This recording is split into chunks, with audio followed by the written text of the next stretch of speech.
Assalamualaikum warahmatullahi wabarakatuh. Selamat datang di Belajar Dasar Channel. Kali ini kita akan belajar matematika ya, yaitu materi statistika. Nah, untuk kali ini kita akan membahas soal-soal tentang statistika. Nah, bagi kalian yang baru bergabung, jangan lupa untuk tekan tombol like dan juga tombol subscribe-nya agar tidak ketinggalan materi-materi berikutnya. Nah, langsung saja. Misalkan ada soal nomor 1 ya. Sajikan tabel frekuensi berikut dalam bentuk diagram batang tegak dan mendatar. Nah, berarti kita disuruh membuat diagram batang tegak dan mendatar. Kita buat diagram batang tegak dulu ya. Nah, kita buat garis. Nah, garisnya sama ya. Mendatar ataupun tegak, diagram batang, garisnya tetap seperti ini. Hanya saja nantinya membedakan yaitu letak dari frekuensi dan jenis buku. Nah, perhatikan untuk diagram batang tegak, frekuensi ya, itu berada di garis yang vertikal ya, atau garis yang tegak ini. Kemudian untuk yang jenis buku itu berada di yang horizontal atau yang bawah ya. Bisa dipahami ini ya. Kemudian kita buat garis-garis ya, harus sama jaraknya. Kita mulai dari frekuensi terendah sampai tertinggi. Ya, di sini terendah 40 dan tertinggi 75. Nah, kita bisa buat mulai dari yang 40 ini ya, 40 dan 50, 60 dan seterusnya. Atau kita juga bisa buat mulai dari 10 ya. 10, 20, 30, 40, 50, 60, 70 sampai 80. Kenapa sampai 80? Karena di sini paling tinggi 75 ya. Berarti lebih dari 70. Tapi 75 kurang dari 80. Dan selisihnya ini adalah 10. Nah, bisa dipahami ya. Nah, kemudian untuk yang jenis buku sama, kita buat garis juga dan jaraknya harus sama ya, usahakan sama agar terlihat rapi. Nah, kemudian kita lihat yang IPA ya, jenis buku IPA. Sini IPA ya, ada 40 ya, yaitu kita buat persegi panjang sampai ke 40. Nah, seperti ini. Kemudian yang IPS itu ada 55, karena 55 itu di antara 50 dan 60 ya, berarti di tengah-tengah sini ya. Kita buat persegi panjang sampai di antara 50 dan 60. Nah, usahakan untuk membuat diagram batang ya, atau membuat tabel frekuensi harus menggunakan penggaris ya, agar rapi. Kemudian untuk yang bahasa, itu ada 45, kita buat persegi panjang sampai 45. Nah, seperti ini, di antara 40 dan 50. Kemudian untuk matematika, yaitu ada 60, kita buat persegi panjang sampai ke 60. Nah, kemudian selanjutnya, yang terakhir yaitu cerita, ada 75.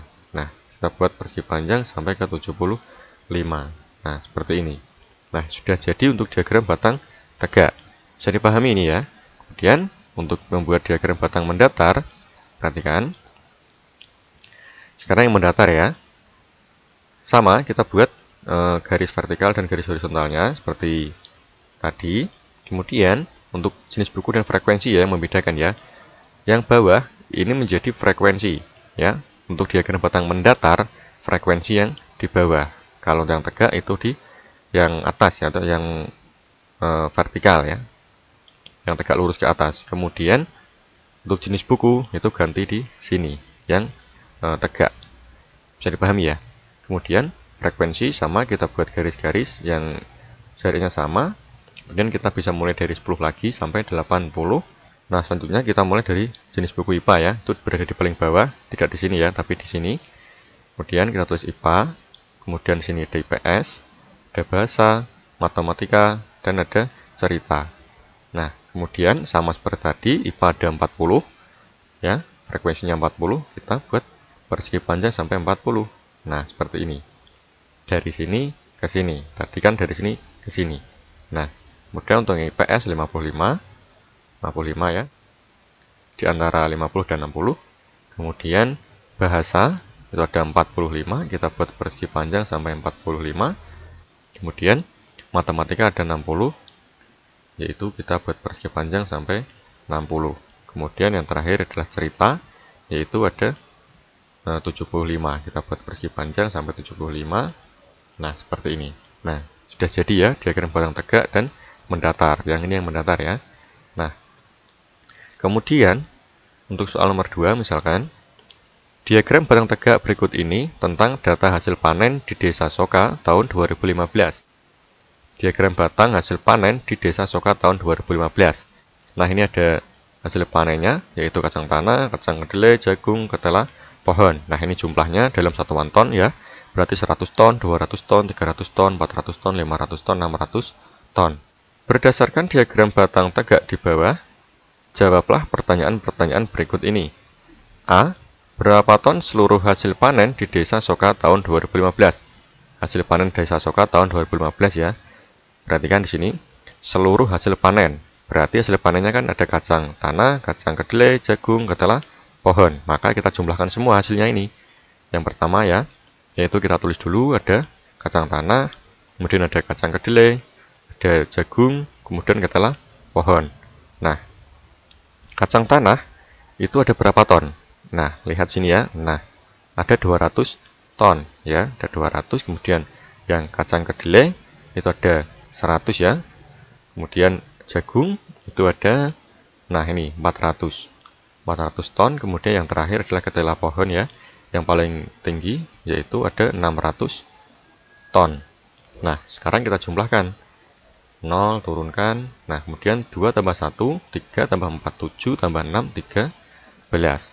Nah, jadi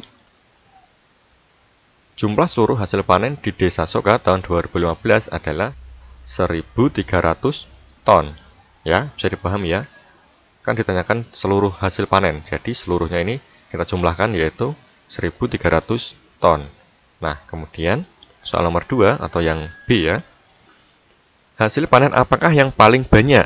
Nah, mudah sekali kalau yang paling banyak. Kita tinggal lihat diagram batangnya ini yang paling tinggi atau yang persegi panjangnya paling panjang. Yaitu ada ketela pohon ya, yaitu dengan berat 600 ton. Berarti jawabannya yang B ini adalah ketela pohon. Kemudian yang C, hasil panen apakah yang paling sedikit? Perhatikan, kalau yang paling sedikit berarti kebalikannya yang paling tinggi ya. Berarti yang paling pendek. Persegi panjangnya yang paling pendek ya. Jadi ini bukan persegi panjang ya, jadi persegi saja. Nah, jadi ini beratnya 100 ton. Berarti jawabannya yang ini ya, kacang kedelai ada 100 ton. Nah, sudah selesai. Jumlahnya sudah diketahui, yang paling banyak berapa dan paling sedikit berapa. Nah, sampai di sini dulu video kali ini. Jika ada pertanyaan atau ada yang kurang jelas, bisa disampaikan di kolom komentar. Terima kasih, sekian. Wassalamualaikum warahmatullahi wabarakatuh.